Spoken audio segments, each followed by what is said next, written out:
que vous connaissez Google? Comment? Je sais pas si je le prononce bien. Non. Bon, en tout cas, Google. Je sais pas, j'arrive jamais à le dire. Bon, en tout cas, c'est une petite entreprise qui est spécialisée dans la recherche, dans Android, dans plein de choses, et qui s'est fait connaître ces dernières années. On en a parlé dans Unlock il y a quelques semaines. Pour le Chromecast. Le Chromecast, évidemment, un produit succès planétaire. Qui aurait cru que le Chromecast serait un succès planétaire quand il s'est lancé? Mais en tout cas, voilà, ça a cartonné. Franchement, moi. C'est super bien. Ouais. Non, c'est vrai. Non, mais en tout cas, c'est vrai que ils ont inventé ce concept de clé HDMI que tu branches derrière ta télé, qui est efficace. Il n'y avait pas de télécommande, tu streamais tout avec ton téléphone, c'était efficace. Et surtout, l'argument phare du Chromecast, c'était le prix.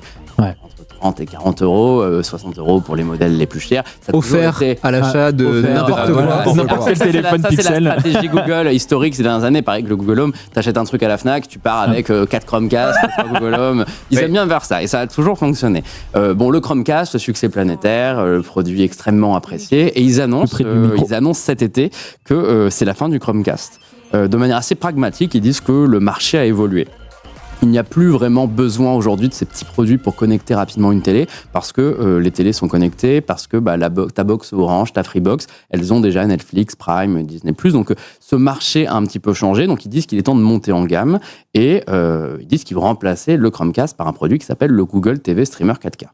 Fin du Chromecast, le produit, fin du Chromecast, pas le service. Non, bien sûr. Voilà, le service. Le service continueront toujours. Évidemment, oui. Alors, important de le préciser. Question pas anodine, parce que Google est quand même très connu pour enterrer des services. Les Chromecast. Tu veux dire qu'il y a confusion entre les noms chez Google? Non, les Chromecast continuent à fonctionner, ça y a pas de souci. Par contre, jusqu'à écoulement des stocks, et quand il y a plus de stock, c'est fini. Et là, ils commencent déjà petit à petit à les laisser mourir. Donc à la place, ils l'ont remplacé par ça. Je l'ai en main, je l'ai testé toute la semaine dernière, et le test est disponible sur Numérama depuis lundi. Donc c'est le Google TV Streamer 4K. C'est un des Alors Nicolas, je t'arrête, quelqu'un dit dans le chat, le nom marketing est nul. Le Google TV Est-ce que c'est Ibrax? Qu'est-ce qui vous laisse penser que Google TV Streamer 4K c'est nul? En plus, des fois ils mettent 4K, des fois ils le mettent pas. Non, j'ai l'impression ils sont même eux, ils sont pas un peu perdus. Moi j'imagine qu'il s'appelle Google TV Streamer 4K parce qu'il va y avoir un Google TV Streamer HD à un moment moins cher, mais bon, en tout cas. Mais j'ai l'impression qu'ils en sont même pas sûrs. Enfin, tu vois. Oui, je pense que c'est le truc un peu mystérieux. Donc sur le papier, l'idée est on n'est plus une clé HDMI, on concurrence l'Apple TV avec un vrai boîtier puissant, une télécommande avec du contrôleur Fred intégré pour la maison connectée. Il y a une super idée d'ailleurs, il faut dire quand les choses sont bien de temps en temps, il y a un petit bouton à l'arrière ici, et si on appuie dessus, ça fait sonner la télécommande. Et alors ça, franchement, game changer. Parce que moi, je perds toujours mes télécommandes, je suis toujours à contrôler avec mon téléphone pendant 2 jours, le temps de retrouver la télécommande sous un coussin. Donc là, il y a des bonnes idées, et malheureusement, je vais aller vite là-dessus, le produit il coûte 120 €, et il ne fait absolument rien de plus qu'un Chromecast. C'est ça qui est fou. Le seul truc qu'on a gagné, c'est la maison connectée, le support de Google Home, etc. Mais est-ce qu'on a vraiment envie de payer le double du prix du Chromecast juste pour pouvoir contrôler une ampoule connectée? Moi, je connais la réponse, c'est un grand non. Et surtout, on a le côté, on veut rivaliser avec Apple, qui est sur l'Apple TV assez puissant, sur le jeu vidéo, sur les applications, etc. Leur truc, les applications sont cachées dans un 4e onglet. On n'a même pas de magasin d'applications. C'est-à-dire que si tu veux installer une application Max, tu dois aller dans la barre de recherche, dire Max avec le micro et installer Max, mais tu n'as pas un onglet avec des applications suggérées, etc. Le Play Store est complètement caché. Tu as des bugs sur l'interface. Par exemple, Canal est caché dans un dossier application française et tu peux pas le mettre sur l'écran principal. Tu es obligé d'aller dans le dossier à chaque fois que tu veux ouvrir Canal. Et j'ai fait des petits benchmarks en installant des logiciels. En gros, tu as une puce que tu as dans n'importe quel boîtier IPTV que tu achètes sur AliExpress. C'était une question d'ailleurs, hâte de savoir ce que vaut ce nouveau Google TV niveau puissance et codec par rapport à un Shield TV Pro. Le Shield TV Pro, qui est pourtant un produit un peu âgé, est 10 fois plus puissant. Là, ça lag un petit peu. J'ai essayé de jouer, les rares jeux disposent sur Android TV, t'as Asphalt notamment. Donc j'ai essayé de jouer à Asphalt avec une manette. T'as des graphismes de téléphone Xiaomi à 200 €, très basse définition. Si tu tournes, ça va se mettre un petit peu à laguer parce que le taux de rafraîchissement n'est pas hyper bon. T'as des petits problèmes de framerate là-dessus. T'as vraiment plein de problèmes techniques qui me laissent penser que globalement, c'est juste un Chromecast un peu plus puissant pour la navigation, mais par contre, c'est pas du tout un processeur Snapdragon, c'est pas du tout un rival de l'Apple TV, et c'est bien qu'on parle du Nvidia Shield, parce que c'est comme ça que j'ai conclu mon test. J'ai dit, si vous voulez un boîtier télé en plus de votre télé connectée ou votre télé pas connectée, Vous prenez l'Apple TV si vous aimez Apple ou si vous ne détestez pas Apple, parce que pour moi, l'Apple TV est bien, même si vous avez un smartphone Android. C'est un très bon produit, les applications marchent bien. Et sinon, le Nvidia Shield Pro est de très loin le meilleur produit. Le meilleur avec une longévité hors pair. Super longévité, les applications fonctionnent bien. Là, en gros... Ils ont fait un produit qui est fait pour regarder Netflix et pour contrôler des ampoules. Ouais. Ça s'arrête là. Ils n'ont pas du tout eu la vision sur les applications, sur le jeu vidéo. Donc pour moi, vraiment gros flop ce Google TV Streamer 4K. Il marchera sans doute, mais regardez le Chromecast. Vas-y, pardon. Non, mais sur le papier, du coup, pour bien comprendre, quelle est la différence avec le dernier Chromecast avec Android TV?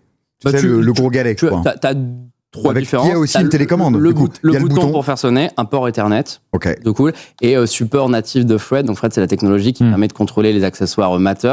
Donc du coup, ça va faire que, tu vois, moi j'ai une serrure connectée compatible Matter. Si j'ai ça, je peux la contrôler avec mon téléphone sans acheter de hub supplémentaire. C'est ça le hub, quoi. Ça s'arrête là. Donc voilà, c'est un peu décevant. Et d'ailleurs, un truc que j'ajoute qui moi me fait mal au cœur. Comme Apple, pas de câble HDMI dans la boîte. Ça serait pas choquant si tu venais pas du Chromecast. Parce que le Chromecast, qui était littéralement une clé HDMI. Là, du coup, tu as le câble à rajouter à 10 €. Et eux, leur câble d'alimentation, ils sont malins, il est blanc. Par contre, les câbles HDMI sur le marché, tapez HDMI sur Amazon, ils sont tous noirs. Du coup, vous avez ce petit produit qui, du coup, est visible. On peut l'enrouler derrière la télé si on veut. Mais bon, il est visible avec un câble HDMI noir. Qui vous a coûté 10 €. Donc, bref, vraiment, qu'en penser? Je suis très déçu et c'est un peu dommage de remplacer le Chromecast par ça. Et connaissant Google, parce qu'ils l'ont fait avec la Pixel Watch, ils l'ont fait avec des Pixel ces dernières années, la première génération est mauvaise, la deuxième sera très bonne et ils vont écouter toutes les critiques. Mais du coup, on a un an et demi sacrifié.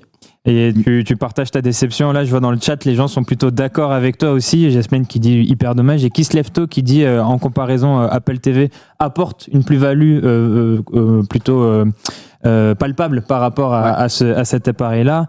Ginta qui dit tout simplement, et je suis vraiment d'accord avec lui, je trouve que c'est ce qui résume bien, c'est Chromecast, c'était bien.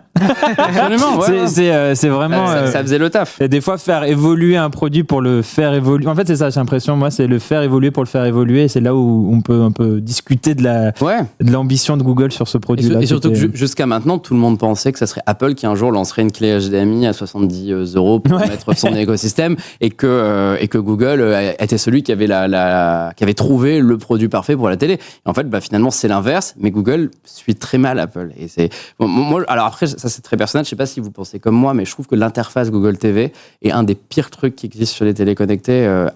L'Apple TV, c'est. Il y a l'interface Orange quand même. Absolument. Nivelé par le bas. Je prends Google TV, je prends WebOS, je prends Samsung Tizen et je prends Apple. Tous les autres ont les applications mises en avant. C'est vraiment les applications et les stars. Et Google, le contenu, c'est les films, les séries, les émissions. Donc en fait, j'ai vraiment l'impression que tu achètes 120 € un produit pour avoir au démarrage de ta télé un écran publicitaire avec 25 films qu'on veut te faire voir. Et moi, ça m'énerve en fait. Quand j'allume ma télé, j'ai envie de lancer Canal, j'ai envie de lancer Netflix, j'ai envie de lancer Twitch. J'ai pas envie qu'on m'impose House of the Dragon ou Lord of the Rings. Enfin, vraiment, ça m'intéresse pas du tout. Pourtant, Google TV était en plus une refonte d'Android TV sur l'interface en tout cas. Mais bon. Alors, ça, le problème, c'est si tu prends une Shield, t'as la même interface parce que c'est sous Android TV. Oui, mais tu peux quand même avoir l'interface application, le truc. Enfin, t'es pas forcément sur ce Google TV pur. La Shield est un petit peu mieux conçue et pensée pour que tu puisses utiliser. Et surtout, t'as des options de traitement, etc. Des options de traitement, etc. Et elle est aussi conçue pour le jeu vidéo, la Nvidia Shield, ce qui est pas le cas de ce produit. Moi, je pensais vraiment que c'est vrai que ça m'inquiétait parce que Google n'avait pas trop parlé dans sa com, mais je pensais que tu connectais une manette, tu téléchargeais un jeu ou même pour du cloud gaming, c'était parfait. En fait, non, parce que ça lag, donc ça peut pas le faire. Okay. Du coup, si je résume, après test de Nicolas, le Google TV Streamer 4K, je crois pas mettre Super nom d'ailleurs. Je sais pas si on l'a dit. C'est un nom. C'est un nom NON cette fois-ci. Tu ne le recommandes pas et j'ai l'impression en plus que le chat est d'accord avec toi. Je recommande Nvidia et Apple. C'est les meilleurs produits si vous voulez une meilleure expérience télé chez vous.